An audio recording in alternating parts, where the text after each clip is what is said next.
Hi guys, it's Paul from emodels.co.uk. Welcome to part 5 of our Tamiya 1.6 YZ250 motocrosser build. This is where we left off in part 4. We had the rear wheel on, the rear sprockets, chain, etc. We put a few of the other parts on, kickstarts, foot stands, pedals and what have you. Today we're going to start off. We've got crankcase cover to spray, front shield, the rest of the chain and sprocket, which is the very front section, and the actual stand itself. So these are already primered up in Alclad gloss black primer. All of them, bar the crankcase cover, they'll be left that colour because it's the same colour I did the frame. This will then be sprayed in Mr. Hobby flat black, exactly like the rest of the engine. Then hopefully today we'll move on. We'll get the front forks assembled, front wheel, get the majority of those components on, hopefully get those attached to the bike, which will then lead us on to the last couple of parts, which will be the handlebars, spray painting the bodywork and the decals and what have you. So I'm going to pop over to the spray booth, we'll quickly give these a coat of primer, then we'll come back and we'll get going with those forks. Right, okay, we're over in the spray booth. I've got all 4 parts here ready to go. So what we're going to be using, I'll be using Alclad's gloss black base. Fantastic primer, primarily used for the primer of the Alclad 2 metal finishes because it gives such a super smooth finish. It makes the metal finish afterwards absolutely superb. I find it very good as a gloss black actual paint, especially for things like frames on bikes, anything hard wearing. I tend to use it a lot because it's not a perfect gloss finish, but it's more than adequate for something like a bike frame and what have you. So this is my choice of primer. Airbrush, we've got my Iwater Revolution, which I'm just turning my power pressure down to 12 psi. It's 0.3 needle in these, 3.5 needle. No particular reason for having this. My normal airbrush of choice is the Harder Steamback Evolution. I've got 2 of those, but I got this at a very good price, too good to refuse. So this is my Cellulose-Based Paint airbrush. So this is what I use for all my Alclads, be it primer, the actual paint, or their gloss or matte finishes. So I'm going to put a couple of mil in the colour cup. It's quite a well used tin this now.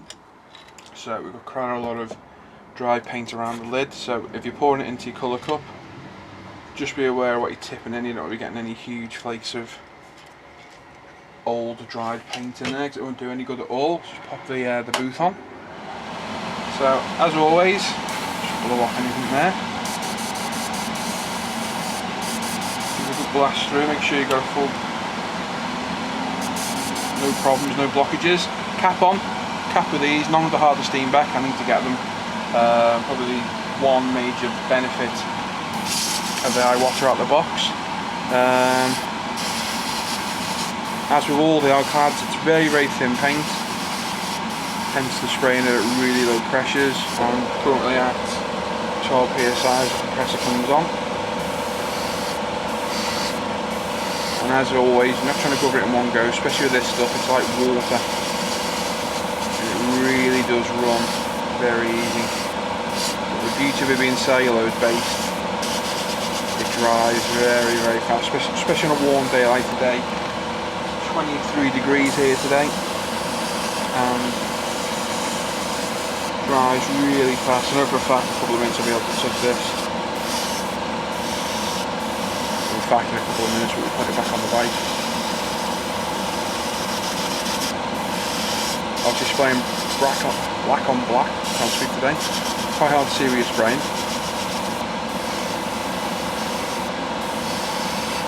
Just always be aware so you don't get any runs just because you can't see the paint going down. Now, as I've got a nice base down, I'm going to start applying it a little bit thicker so we get that proper gloss effect from it.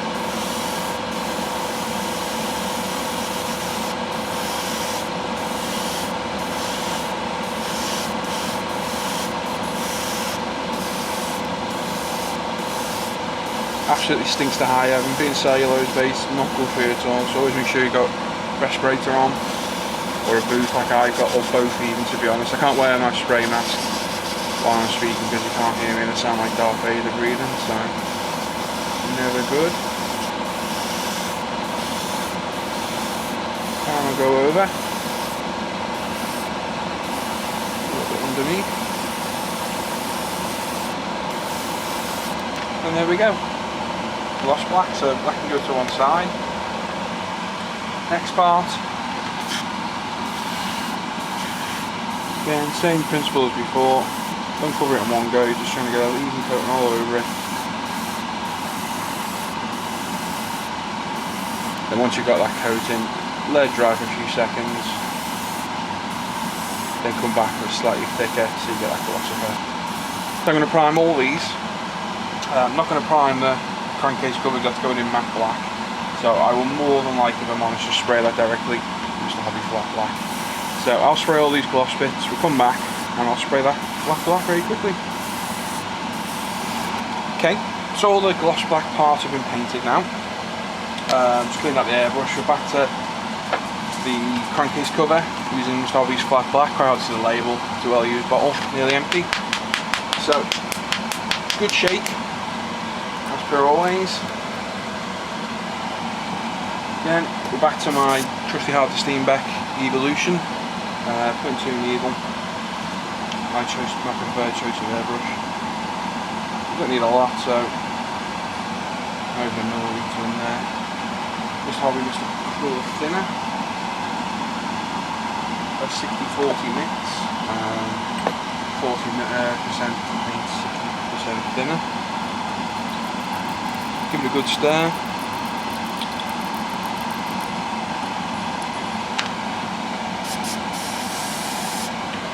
Hello.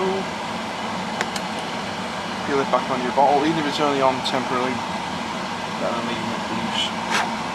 Make sure you've got no dust on it.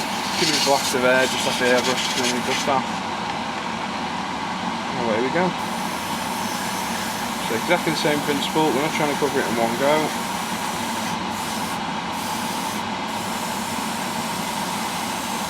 All over the part. Make sure you're getting any recesses, any gaps like this, well, I assume it's a vent.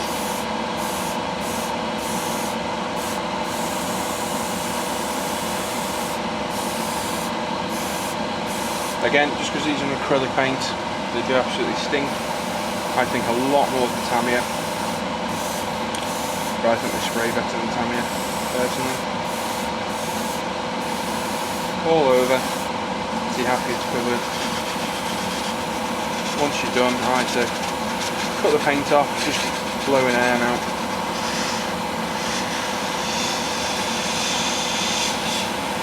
Blow all around, you've seen that then.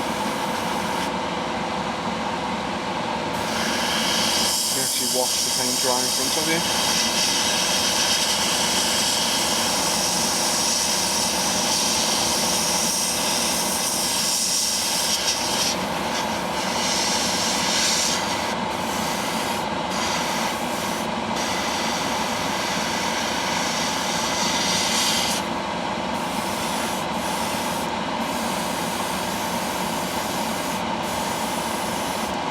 Once you're happy with it, put to air again, get the jug, give it drying. You can literally see that drying in front of my eyes. I don't know if you guys can see it or not.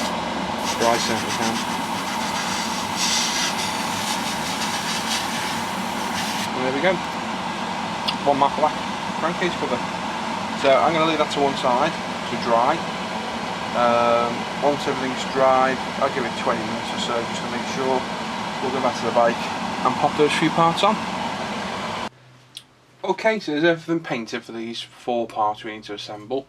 We've got the matte black crankcase cover, we've got the gloss black front shield, the gloss black kickstand, and what we've done is we gloss blacked the front part of the chain, sprocket and what have you. I've then sprayed it in alkyd chrome, exact same method I used for the primer, and then I've brush painted same way I did on the rear section of the chain and what have you. Vallejo's black with a bit of matte medium in it. That's currently still drying as we speak, because I've literally just finished it, so that will go on a little bit. So I'll put that to one side to dry. Make sure my hands are clean. We'll get our instructions and we'll start popping on some of the other bits and bobs we need to assemble. So we've got this front shield. Can it go on now? No, it can't. We've still got a clutch cable to assemble, so we'll leave that to one side for now. But we do have the kickstand, which requires several parts. So we've got that cocktail stick, put it to one side. We've got two of the fake bolts, pins if you want to call them. We then need a little bag of bits, which I've got pinned to one side. So that's a little bit. So out of this we need a screw, which will be one of those, which is that, and we need that little spring. If I can get it to come out without taking anything else with it. No, okay, everything's coming out. And that little spring there. So obviously these parts are quite specific to this bike, so don't lose them. They've been pinned to my shelf just above my workstation for weeks now, making sure I don't lose any of the important bits. Pop that off, we'll pin that back up like so. Pop that on. I've referred to our instructions. Further back in the instructions it called for this little part, if you can see it, there you go, to be installed in the frame. I purposefully left it off because I didn't want it in there, and that's it. Just, if I can catch some light, see this little frame, there's a hole at the back there for the screw and a hole for the pin just there. I'm going to pop it in, I'm going to put it in with no glue as such. Let's have a look back. According to instructions it sticks out quite a way. Seems a little bit strange, but we'll go on the instructions for now. That one's in. Back to our call out, we've got another pin which sits in just there. That may need a little lick of paint, gloss black, because I didn't see that it went there if I'm honest. This then slots in to there like so, and the screw goes in. So I can see, you can see there we just installed that. There's a hole all the way through. I'm going to pop that screw in, which is always easier said than done, as we saw last time, because it was an absolute nightmare getting that screw in on the bolt on the rear wheel. I'm just going to put it back down onto the desk for a minute. Try and manipulate it into position.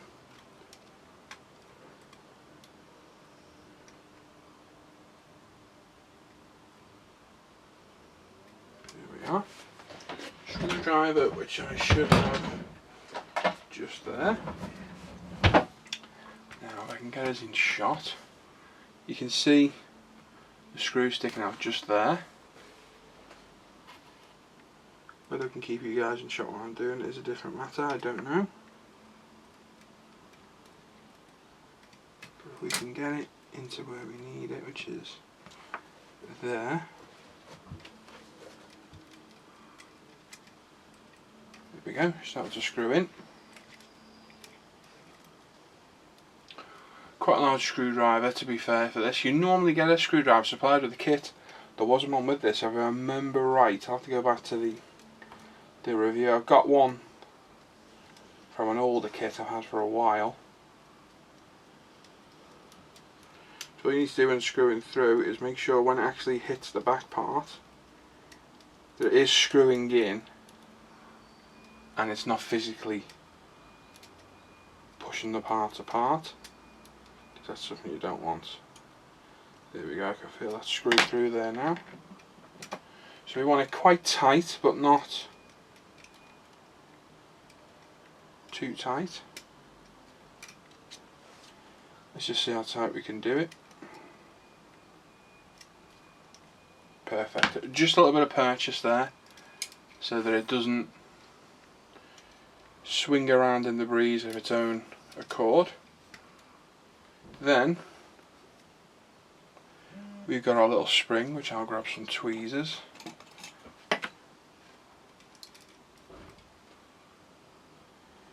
hooks over there. And according to this, hooks all the way down there. Looks a long way to me, but that's what the instructions say.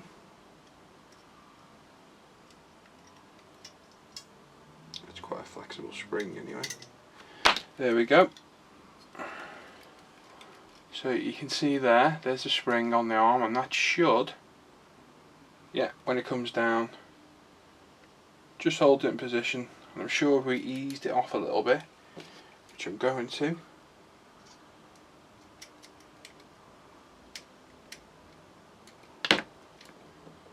that's better. It probably will flick out now. There we go. Perfect.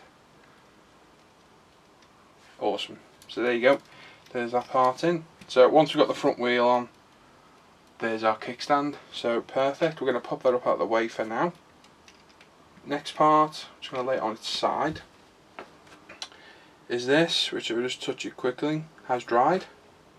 So although I've sprayed the chain, painted the chain in matte black, I will go over at the end and dry brush it. We'll just very lightly dry brush it, probably with a bit of grey, until we get the effect we're looking for. Now what we're going to do here, I grab my tweezers again, so we've got to line up. As you can see, the chain moves around quite a lot. There we go, we get that there and that there. I want to try and line these up so I can just push fit that into there like so.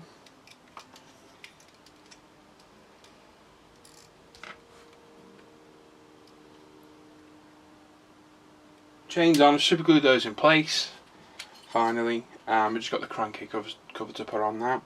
So hopefully this is going a bit easier than they did. So it's just a case of, there's a little rubber grommet that we've already installed just there. Zoom in a little bit so you can see. Which we then push into position like so. And like that. Get that cable out of there for the CDI unit. There we are. And there's our crankcase cover on. So, sorted. So, there's our kickstand which works. Chain assembly's on. Front sprocket, rear sprocket. We're just going to straighten this up. Get the right tension on the wheel.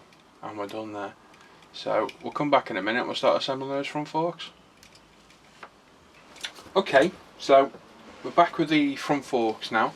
Off camera, I very quickly gloss blacked the two fork supports for the top, exactly the same way I did the alkali gloss black before. They've been sprayed, they're now dry, so we'll pop them off the tweezers. I've got gloves on for a reason. I've got remnants of the alkali paint on my fingers. We're handling these with the paint touching the paint, it'll take the paint off. So I've got the gloves on, so hopefully that'll save the finish. So we've got several components here, various different bits and bobs. I've dry assembled it as such just to make sure everything fits. The only thing I haven't tried is these because I don't want to handle them too much. But basically, if I zoom in, we've got 2, 4, 6, about 10 components, 12 components in total. So first part are the fork leg bottoms.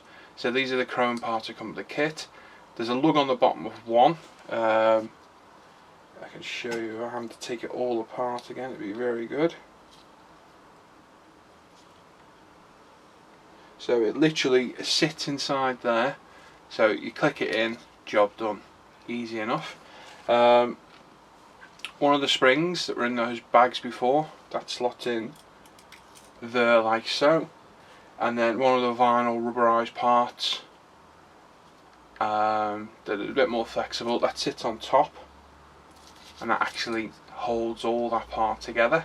So that's that part. So you got your spring in there, put that to one side. We then got one of the fork legs, which again another little rubberized part.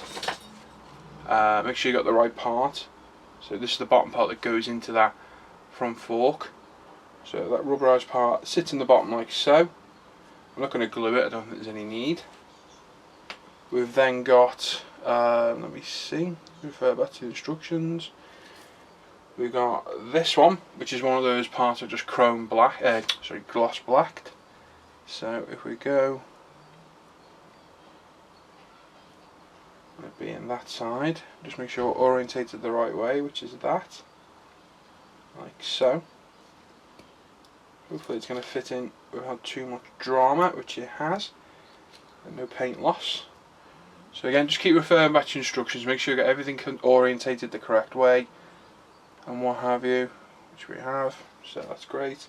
So that slides down, next one goes on, it should go that way I think, which it does, and then it locates into its own little lug just there.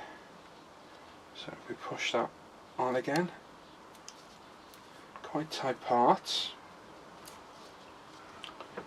I'll just skip ahead and just have a look, see, yeah, it sits right at the top. So if we take this one up to marry it up to it, there we go. That should be correct if I have a look.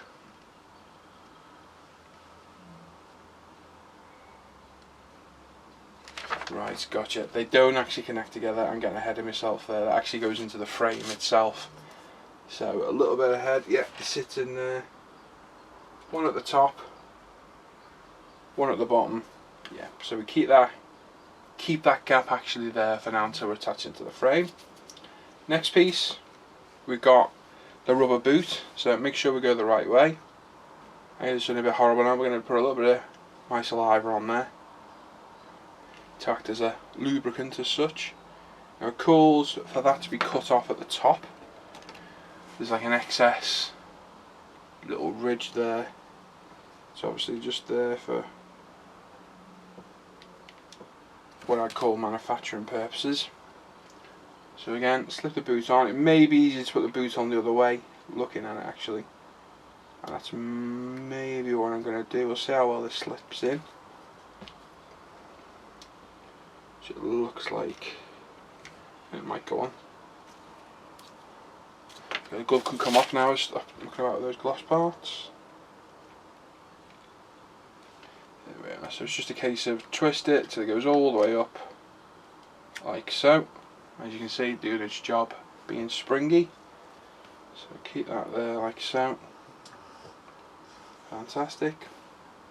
Refer back to instructions. So we're on to the next page.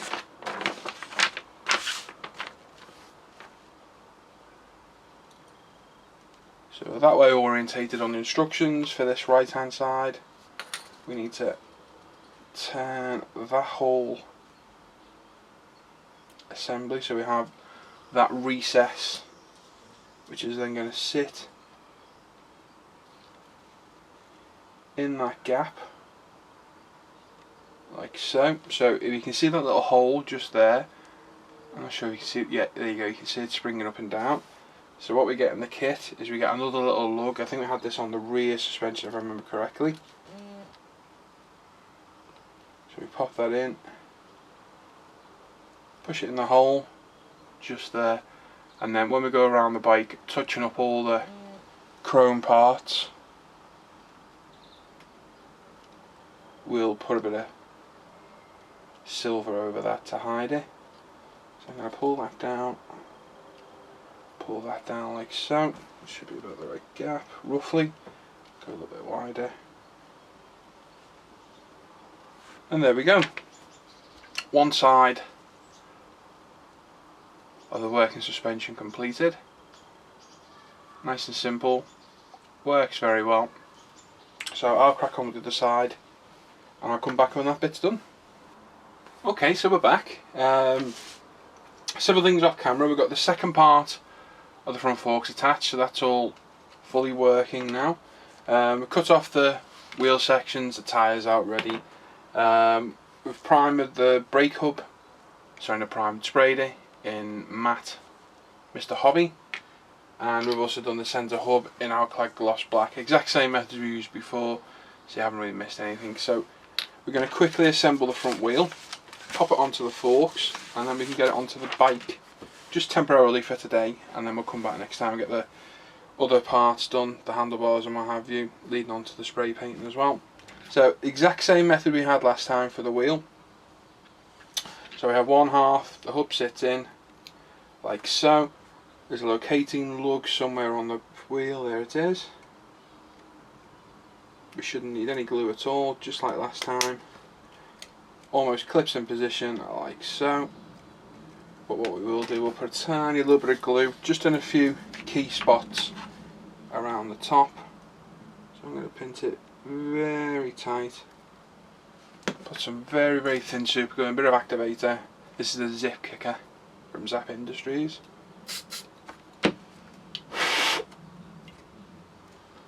Like so. I'm just going to put it in 3 positions.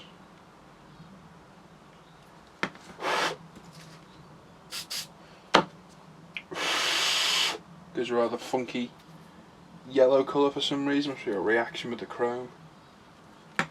And the super glue's on there, I don't know if you guys can see it, I'm going to zoom in a little bit.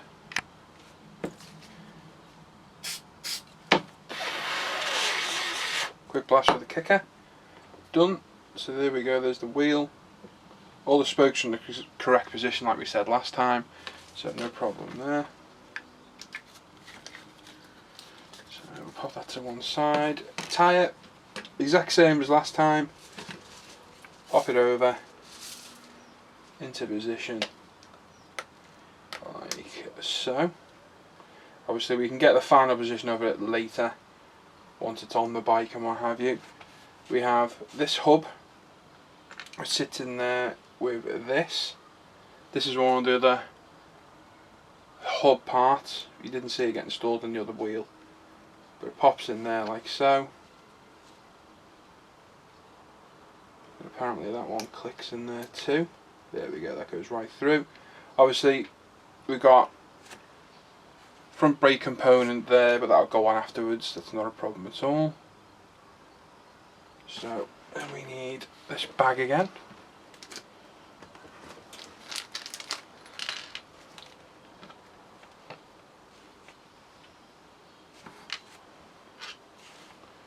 Which we can then pop that in.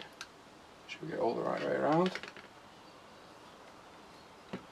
What we'll actually do, we'll just let that super glue dry on that wheel for 5 minutes before we start manipulating it round, and then we'll pop back in just a couple of minutes, just let it dry so that we don't start moving parts that don't need to be moved. Okay, I'll let it dry a couple of minutes. I just didn't want to move all this while I had super glue on it. I didn't want to be getting it everywhere all over the bike and what have you. So I thought we'd just leave it for a minute. At least we know we're safe.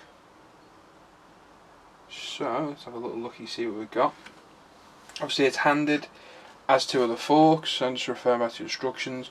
We've also got a piece of bodywork, the front mud guard, that obviously they're not sprayed so I'm not going to put it in just yet. That just screws in position later, so that's no problem at all. So let's have a look at these instructions again. We've got a little clip there which orientates itself just there. Hopefully it won't be as tricky as those back ones were to manipulate. There we go, it doesn't look too bad actually. Make sure we get in the right position. We've got the threaded bar again. So that should just, there we go, push through to the side. It's pushing that little bush unfortunately, so if we push it back out, all fingers and thumbs here. Come on, there we go. And there we are, brilliant.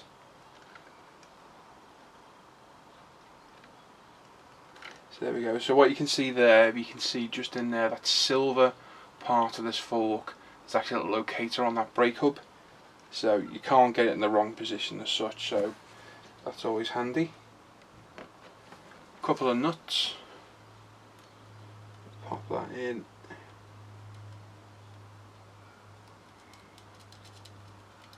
Like so. Just hand tighten that one, spin it around. Second one's just there. Bit more free play than we had on those rear ones, which is always nice to see. If we can find that spanner again, where did I put it? It's looking out somewhere. We put it back in my drawer. Must be out on the desk. No, okay, we'll find that later. We'll just hand tighten it for now, it's not a problem. So all we want is just enough tension to hold everything, but still allow the wheel to move. And there we go, there's one front wheel assembly. It looks a bit like a unicycle. It's big, I don't think it'll hold me. I ain't getting on it. So there we go.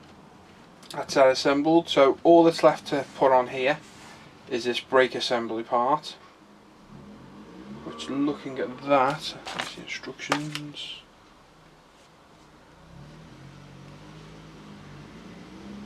Sits in.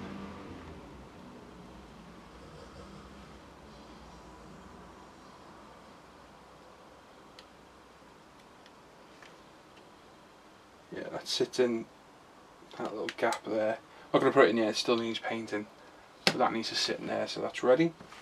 So now, the next step calls for handlebars. We're going to do that today, we're going to do that next time. But what we'll quickly do is, I think we'll try and mount it on the bike.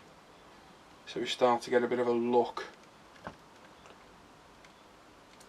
at what we've got. So that fits in there, like so.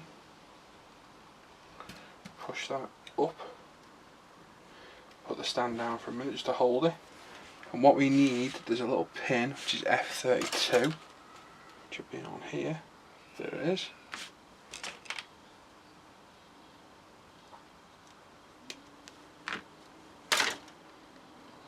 We'll zoom out a little bit more so you can see. There we go. Didn't realise you guys couldn't see there. So that's in there. We'll pop the pin in. The pin's not trimmed or nothing yet at all. And I'm not going to push it fully home. All I want to get is the look of the bike as it sits today. So there we go. Sits quite nice. Push that up a bit more.